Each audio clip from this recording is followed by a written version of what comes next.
Hey everyone, welcome to our second lesson. This is going to be sort of the first new thing that we're doing, or the first new topic. So for this video, just pay good attention, pause and rewind it as many times as you need, because today we're going to talk about parallel circuits. So we're going to use a lot of the same strategies that we learned for series circuits, but it's just like a slightly different set of rules. So I'm going to start out in the note packet on this page, page 13. So just open that up and follow along. Take notes as I go. And yeah. So, to get the idea down for parallel circuits, they have sort of their own different set of behaviors from series circuits. So to sort of get a better understanding of what's going on, I want to think of this kind of like traffic on a road, getting a bunch of cars from start to finish. For a circuit, obviously we're not using cars, we're using electrons, but we're still trying to get them from start to finish, right? We take them out of the battery, they complete a loop, and then they go, they use their voltage, and then they go back to the battery. So let's start with this, reading question 39. Imagine it's rush hour, and everyone has to commute from the city back home, going from roughly the same city, that would be your starting point, back to Long Island, that would be your ending point. Since the roads have speed limits and some traffic, there will be some resistance to traffic flow along each of these routes. So again, just think of this as like cars going down a road here. So these roads, as shown, are they connected in series or parallel? At this point, just pause the video, give question 39 a shot, and then hit play, and we'll kind of check your work here. So for part A, these roads as shown are connected in, I'm going to say they're in parallel with one another. And they're in parallel because, if you remember from the last lesson, parallel means you have multiple paths that you can follow. Meaning, if you're one of these cars at the starting point, you can go through A, or you can go through B, or you can go through C. The fact that you have that option means that these would be connected in parallel. If you had to go through all three of them, then they would be in series. But again, since there's multiple paths, there's different ways to go, these are connected in parallel.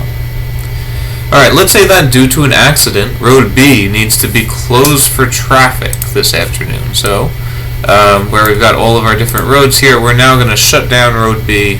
Road B is going, we can't use it. This means that traffic will... Alright, well if there's less roads, like if there's an accident, the traffic should increase, right? There's always going to be more traffic going home if there's an accident and there's less roads. It will now take more time for everyone to get home, which means that the total resistance has gone... Well, if it takes more time, then it's resisting you more, correct? So I would say the total resistance has gone up. In addition to the accident on Road B, Road C has construction on it. Oh man, it must also be closed. That means that, let's close Road C here. Road A is the only road open to drivers. It will now take, well, I would say that's going to take you even more time to get home, right? There's even less roads to get everyone home. That means that the total resistance is now, I would say it's greater. Again, if it takes you more time, then, this traffic pattern is resisting you more. Alright, roads B and C, I'm looking down here now, are reopened, and a fourth road, Road D, is also added in parallel. So let's reopen these two roads, and we're going to add another one in parallel. So let's add a road, alright, Road D, there. This additional road, so, what do you think? If there's more ways for people to get home, I think that everyone would get home. I think they'd get home even faster. And if the people are moving faster, that means the resistance has gone down. Okay, so let's think about what we did there. By adding more paths, meaning we've got A, B, C, and then when we added D, and I could keep going, I could add like Road E, Road F, and so on. By adding more paths, it was easier for everyone to get home, which means there was less resistance. And for a parallel circuit, it works kind of the same way. So this is traffic on roads, but we're going to take that same idea and apply it to electrons moving through a wire. So if there's more paths for electrons to travel through, then it should be easier. And if it's easier for electrons to move, that means there is less resistance. It's not resisting as much. So let's look through question 40. We're gonna take the exact same idea, but we're not going to talk about cars and traffic. We're going to talk about electrons moving through wires. So for number 40, the diagram shows two resistors connected in parallel to a battery source. Again, it's in parallel because as we travel along the wire, see how at this point right here, we have a choice. We can go this way or we can go that way. The fact that there's multiple paths means that this is a parallel circuit. Okay, in this circuit, the battery will push charge, which again just means electrons, in one complete lap around the circuit and then back to the battery.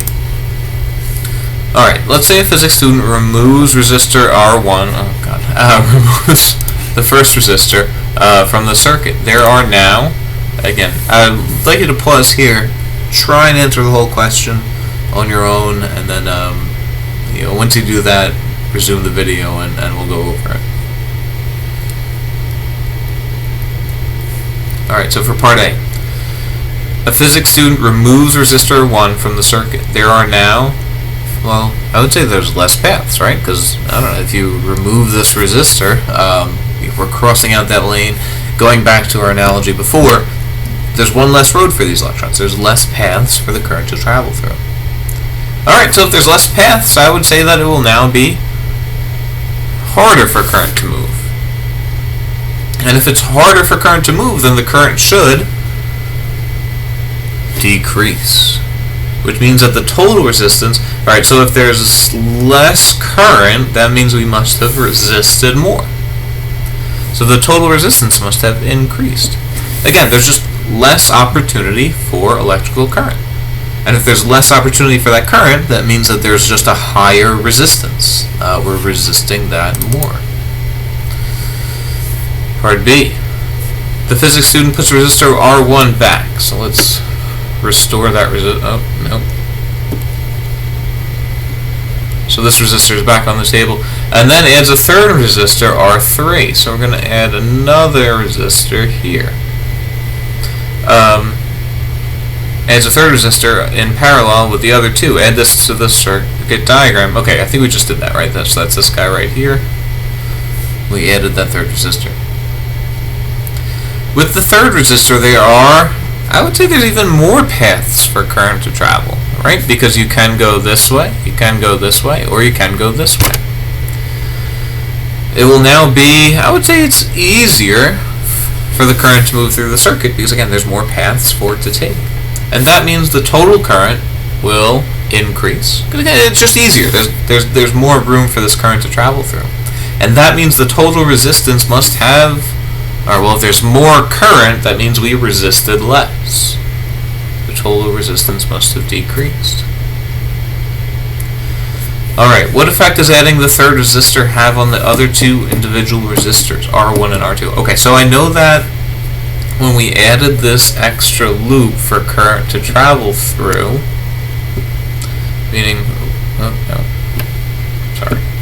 when we added this path for current to travel through, there's more current now, because we've got some electrons taking this loop, some take this loop, and then some take this loop right here. But how does this extra resistor affect the other two individually? The answer to that is it has no effect at all, which is kind of a neat property of parallel circuits. In a parallel circuit, each of these individual resistors acts independently, or sort of acts on their own. And that's actually a really helpful thing for us when we use parallel circuits. What I mean by that is this. Let's say that you're an electron, right? And again, you just travel these loops. You go from the battery through a resistor, and then you're tired because you're all out of voltage, so you go back to the battery. So you do this constant sort of loop of gain voltage, lose voltage, gain voltage, lose voltage, gain voltage, lose voltage. Now, when you travel this way, let's make this a 9-volt battery, just, I don't know, just because, right? So 9 volts, I don't know why we're not writing. God.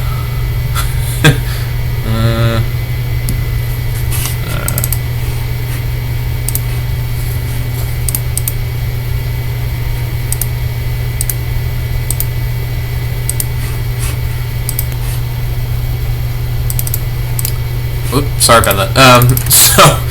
So if you're an electron, what you do is you gain, again, let's call this 9 volts. So you gain 9 volts, and then you lose 9 volts. And you gain 9 volts, then you lose 9 volts. You gain 9 volts, then you lose 9 volts. But if you chose to go through the other path, you'd kind of do the same thing, right? You gain 9 volts, and then you use 9 volts. You gain 9 volts, and then you use 9 volts. And then you gain 9 volts, and then you use 9 volts. So, you see how, regardless of which path we take, all of the different resistors each get 9 volts of potential difference. That means that each of them kind of like acts the same. Each of them gets the full 9 volts. Each of them gets the entire energy from the battery. So each individual device will affect the circuit as a whole. In other words, because we're powering more devices. We're powering a first one, then a second one, and then a third one, and then a fourth one if we keep adding them. But the individual devices don't affect one another. And you have this sort of like all around you. Your houses are all wired in parallel because each individual device doesn't affect the other ones. So like if you've got like I don't know, your computer plugged into an outlet, and then you plug in like a hair dryer or anything into another outlet. You start charging your cell phone. Do like all of the lights dim in your house? No, because they're all connected in parallel. They don't affect one another. So it's kind of a neat property of parallel circuits. Each device, again, it'll affect the battery. The battery is powering more different things, which exhausts it even quicker. But each individual device does not affect each other individual device. So what you need to be able to do is to take these ideas and use them in problems, like a verb chart or something like that. So let's go over some of our rules for parallel circuits. Now these are going to be a little bit different from series circuits, so it's easy to get confused between the two. So again, we're going to take the same strategy, we just have a different set of rules. Alright, for a parallel circuit, the current in these circuits is different from a series circuit. The current in a parallel circuit will add up to the total.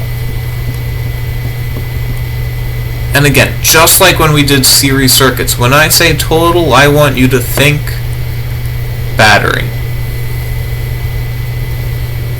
Because all of the current has to go through the battery. All of the electrons have to get some energy from something. In this case, it's going to be the battery, or the voltage source. This is in your reference tables, it's just written mathematically. It says that I equals I1 plus I2 plus I3, and so on. In your reference tables, again, it is there. It's just written in a slightly different form. So, last time we talked about series circuits. That was the last lesson. And remember how the current was the same in all the different devices? That's not true anymore. So for these parallel circuits with multiple paths, the current will now add up to the total. So it's worth taking a second every time you see one of these problems just to like pause and think about which set of rules you're using. If they are in the reference tables, again, just make sure that you check them. Alright, the resistance in a parallel circuit. I'm just going to write out the equation. It's not an obvious one at all. The equation is this one right here. 1 over the equivalent resistance is equal to 1 over R1 plus 1 over R2 plus 1 over R3 and so on. Okay, right now that looks pretty bad, but we'll do an example and I think you'll find it's not quite as bad as it looks. So again, for now, let's just throw this in our notes and we'll go over an example. And oops, sorry, plus. We'll go over an example in a little bit. Lastly, voltage in parallel. Alright, remember in series circuits how the current was the same for every device? For parallel circuits, it turns out that the voltage is the same for every device. So voltage is a helpful thing to know for these circuits. So it's the same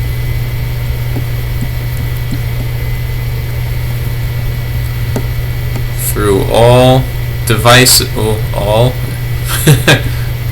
devices.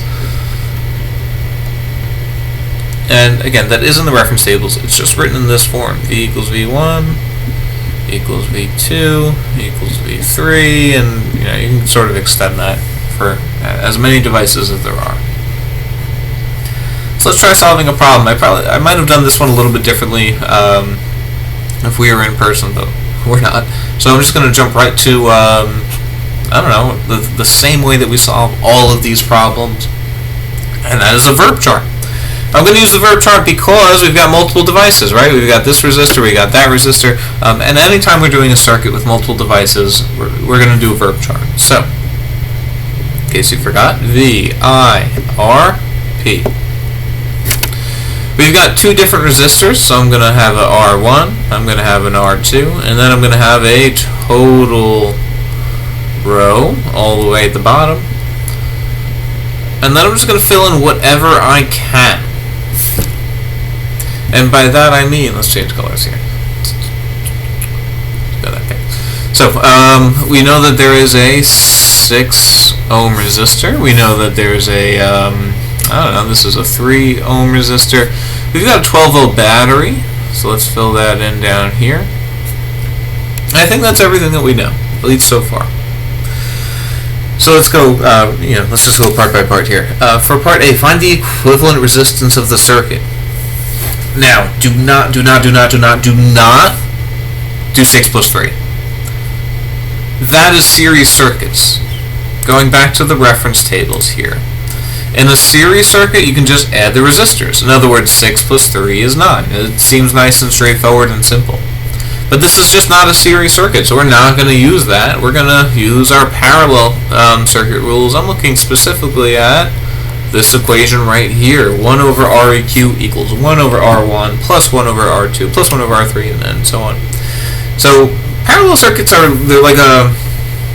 more complicated, but this equivalent resistance equation is just more annoying. But we got to do it because it's a parallel circuit. That's how these work. So 1 over Req equals 1 over R1 plus 1 over R2 plus 1 over R3. Let's go. So let's see how we're going to use this here. Again, we cannot do 6 plus 3 equals 9. We're going to do this whole mess. 1 over Req equals 1 over R1 plus 1 over R2.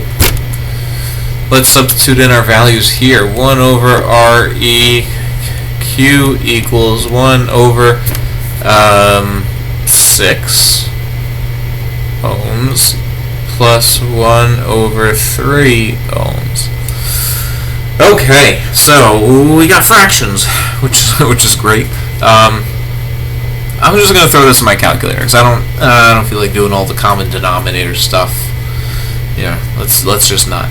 So I'm gonna add 1/6 plus 1/3. I'm just gonna throw it in my calculator, and then we're left with this: 1 over Req. I got 1/2, which is equivalent to 0.5 when I put that in my calculator. Alright, here's the problem. I didn't ask for 1 over Req, I asked for Req. Meaning like 0.5 is not our final answer here. That's 1 over the final answer. So we'd still need to solve for the equivalent resistance. And the way we can do that is this. I'm going to put that 0.5 over 1.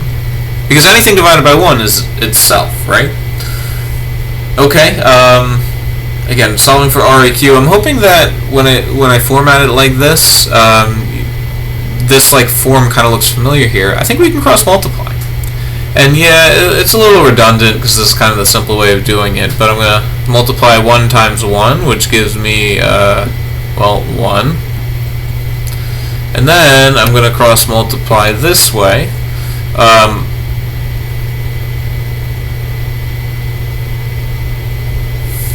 No, this is stupid. Okay, so that 0.5 over 1. Now, what I can do with that is this. I'm going to flip both sides of this equation. That is something you're mathematically allowed to do. In other words, I'm going to change this to I guess I changed color. Req over 1 is equal to 1 over 0.5. Again, if you're really good with your algebra and you know what to do from here, then by all means do what you're going to do. But for us, for now, this is what I'm going to do. Okay, REQ divided by 1 is, well, that's just REQ, correct? Because, anything divided by 1 is itself. 1 divided by 0.5 is, throw that in your calculator, or if you're good with your algebra, you may know that that's 2 ohms. Our equivalent total resistance. Now, something that is worth pointing out is that this 2 ohms right here is smaller than the 6 and the 3. Meaning by adding more resistors, we got a total resistance that was smaller. But that actually makes sense. Because remember before we said that the more paths electricity has, the less resistance there should be. Because it's got more options to go through. So that equivalent total resistance will always be smaller than the 2 options. So we know that we should have gotten something that was less than the smallest number here. So we should have gotten something less than 3, and we did. So that makes sense. I'm going to fill that in my verb chart. Oh, nope. Sorry, there's like a dead spot on my screen here. Cool, 2 ohms. Great, let's find the total current of the circuit. And again, if you're okay with the verb charts from before, well, let's just use that same idea. I think we know R and we know V. So I'm just going to stay in this row. And the way that we did these problems before is we just did R equals V over I. So I'm just going to do that again, but again, I'm going to stay in that row. So R is 2 ohms equals, I think the voltage is 12 in that row, and we're solving for I. Alright, cross multiply carefully, and I got a current of 6. Remember the unit for current, amps. Alright, I'm going to put that in here, and that's good. We're all set there. Now, remember, the voltage, that didn't do what I thought. The voltage remains the same across each resistor. So the voltage is the same across each resistor. What that means for us is, and again, you can even kind of double check this on your reference tables, that voltage is the same for each device. So I'm going to fill in 12 volts, 12 volts.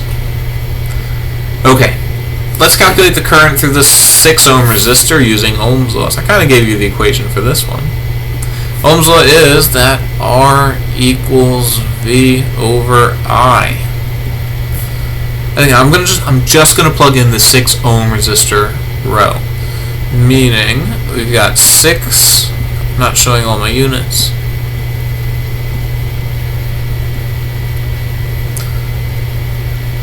Gives me a current of, I think 12 divided by 6 when you cross multiply is 2 amps. Alright, let's fill that in as our current up here.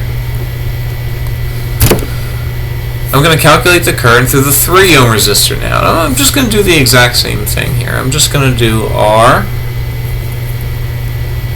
equals V over I.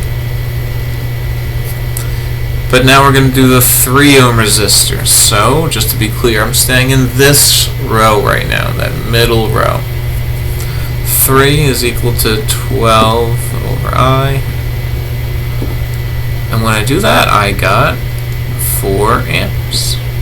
So let's fill that in here. So all I did was I just did Ohm's law for a couple of different rows. And remember, they each get the whole entire voltage. It's not like a series circuit where they have to split it up. Each device gets all 12 volts. So how do these currents compare to the total for the circuit? What I'm trying to point out here is this. 2 and 4 make a total current of 6. And that's exactly what we found before. So each of these currents kind of adds up. If you're trying to picture what these electrons are doing, we've got 6 amps of current goes through the battery, right? All of those electrons have to go through the battery to get their energy. And all 6 amps are traveling through this part of the circuit, and then right when they hit here, the current will split up. Out of the 6 amps, so again, we've got 6 amps over here. Out of the 6 amps, 2 amps goes this way, through this resistor here. So this is, oh god, this is 2 of the amps, and then the left over, the other 4 amps goes this way, 4 amps. So notice that all 6 amps are accounted for. We got 2 through the first resistor, 4 through the other one. 2 and 4 makes a total of 6. And then, after the current goes through the resistors, they're going to meet back up here. And so the 2 and the 4 sort of recombine. They meet back together, and then all 6 amps has to go through the battery again. So that's what we're looking at in a parallel circuit. We've got all of the current traveling through this part, and then in this place, we call that a junction. 4 amps is going to go this way, 2 amps goes this way, so it just kind of splits up, but all 6 of those amps of current are still there. Okay, so here's what we'll do. We're going to try question 42, but what I'd like for you to do is just try this on your own. Like, give it a shot. Draw the picture, set up a verb chart, and just see how far you can get. You might not get the whole way, and that's okay, but just get it as far as you can on this one. So pause the video, give it a shot, and I'm going to go over it in a couple seconds.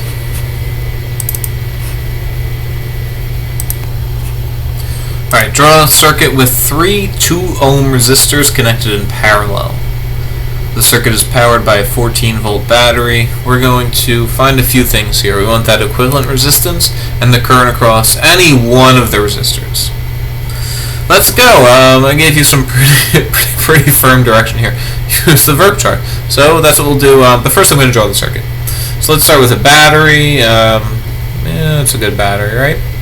And we want 3 resistors in parallel, meaning that if you follow the wire out of the battery, you can go through this one and return back to the battery.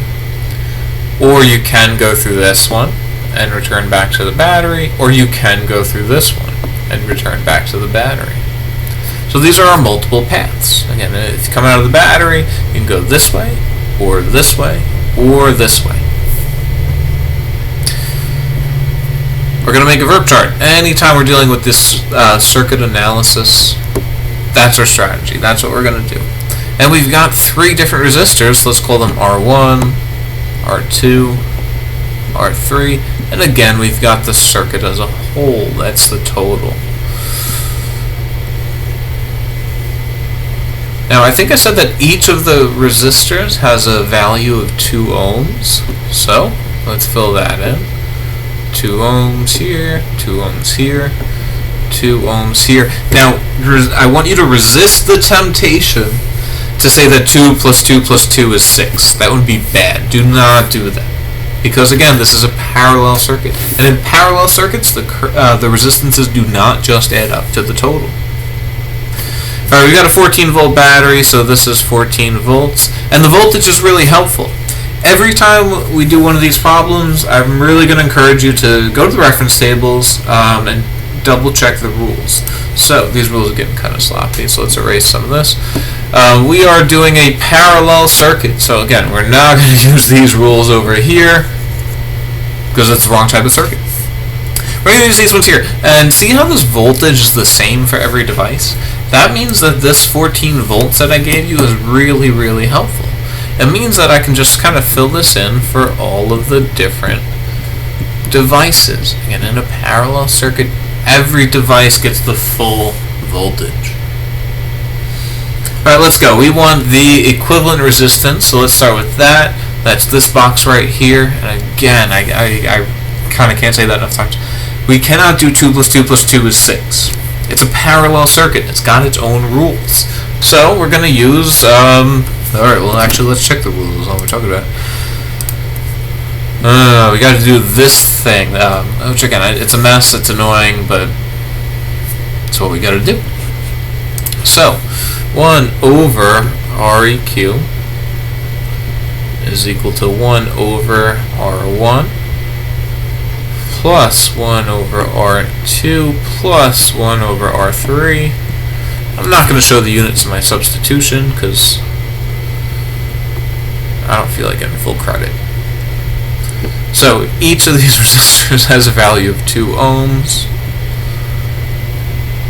So again, I just put the 2 ohms in the bottom of the fraction for R1 and for R2 and for R3. Alright, fractions are the worst, but what are we going to do? So let's just add these up. I'm going to throw these in my calculator because I don't feel like doing this whole thing with math and stuff. So 1 over RQ equals 1/2 plus 1/2 plus 1/2 is, I think it's 1.5, right? Or 3/2, depending on the type of calculator you have and what mode it's in. Sorry, that says 1.5, everyone. Okay, but again, and this is really important here, 1.5 is not the equivalent resistance. It's 1 over the equivalent resistance. So here's what I got to do. I'm going to put that 1.5 over 1, and then I'm going to flip both sides. Meaning I'm just going to put REQ on the top here, and then the 1 on the top here. So REQ over 1 is equal to 1 over 1.5. Again, I'm doing this math in a lot of steps just because we're kind of doing this for the first time.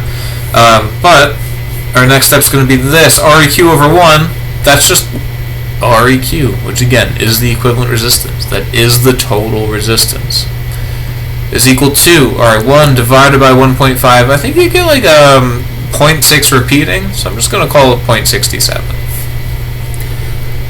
Please take the time in your calculator to make sure that you get that answer, to make sure that you understand the math steps that you need to do to get there. I'm going to throw that in down here. Again, it should strike you as weird that 2 and 2 and 2 make 0.67. But it's a sort of unique thing that parallel circuits do. Parallel circuits, the more resistances you add, the smaller the total resistance gets. And that's what we had here. We got 2 and 2 and 2 making a value that is smaller than any of those values. Cool. So that was the first thing I asked for, right? That's the equivalent resistance. We did it. It was annoying. This equation is the worst. But what are you going to do? Alright, we want the current through any one of the resistors. So, I don't know. Let's just pick the first one. Why not? Well, we've got a verb chart. We've done this before. We've got a voltage, we've got a resistance. So, again, the rules are different here. But the process is the same, right? If we know R and we know V, we can calculate I. 2 ohms is the resistance, 14 is the voltage. We're solving for I, and I think you get 7 amps. Cool, and that was what I was asking you to find, right? I'm just going to fill that in here. Cool, great. That's it. So again, make the verb chart, follow the process. We did this with series circuits. Do this whole thing. The only thing that changed is some of these rules. Like you can't just add up the resistances and so on. Alright, with that down, I would like you to give 43 a shot. And again, pause the video, give it your best effort, set up the verb chart, do the whole thing, and then, if you're stuck, resume the video. So give this a shot.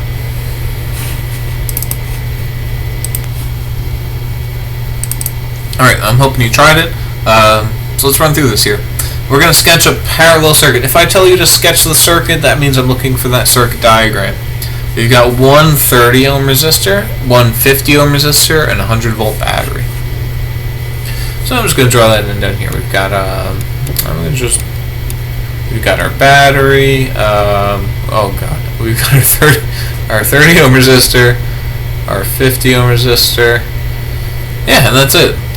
That is the ugliest circuit diagram ever, but it works. Alright, we've got multiple paths, we've got all the devices, we're good.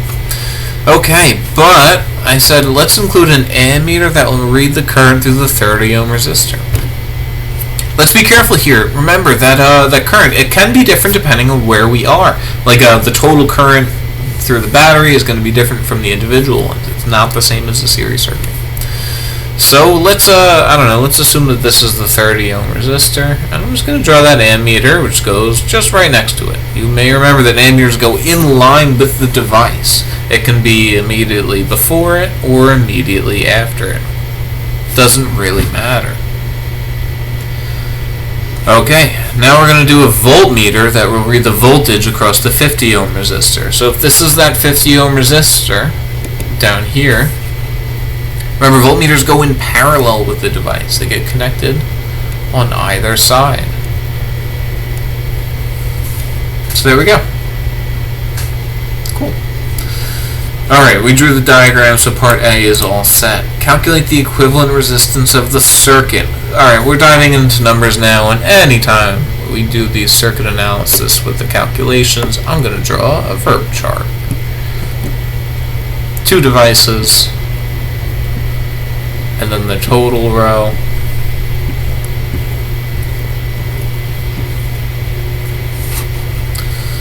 Alright. Let's fill in what we can. I think we know that this is 30 ohms. We know that this is 50 ohms. I gave you the battery, right? We said that it's a 100 volt battery, so let's fill that in. 100 volts. And right away, actually, that's super helpful. I'm going to go ahead and check my circuit rules. And oh wow, it looks like the voltage is the same for every device. So I'm just going to go ahead and fill all of these in. Because, you know, it's easy. Alright, let's answer the question. Let's figure out what we got here. We want the equivalent resistance of the circuit. Alright, and one more time. Do not add 30 plus 50 to make 80. It's a parallel circuit. It's got its own rules. We got to follow the rules.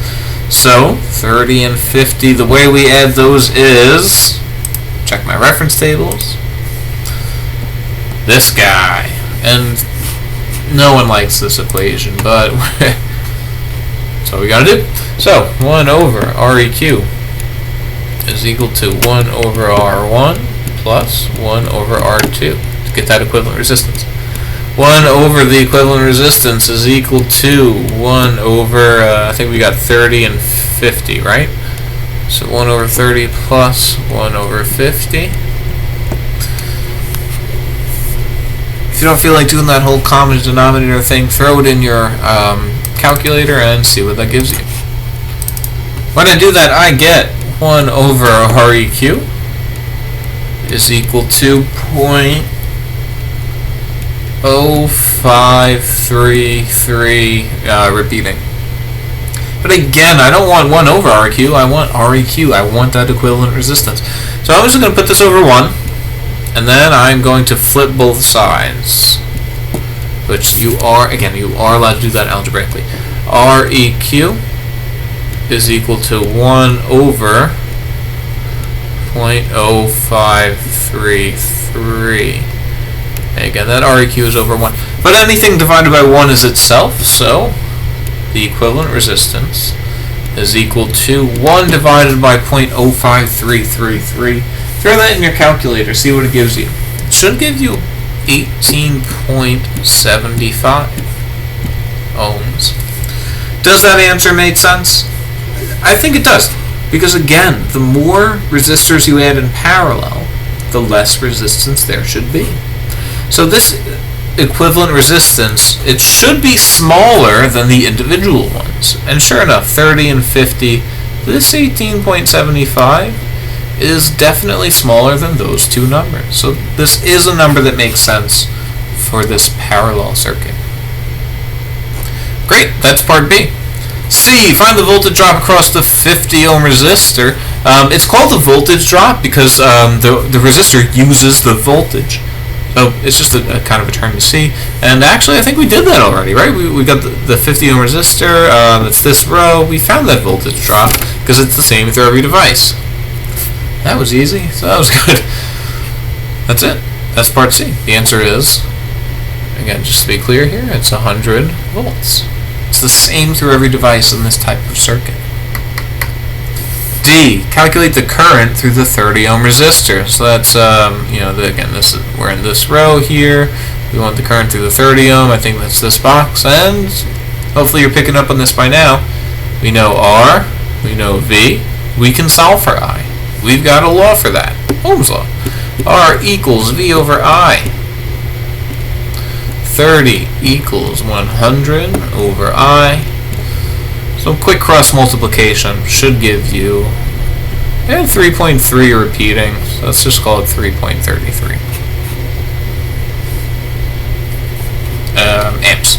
Sorry, and that's it. That's what we're looking for, right? So let's do 3.33. Cool. E. Compare the current that is passed through the 30 ohm resistor to the current through the 50 ohm resistor, which is larger. Well,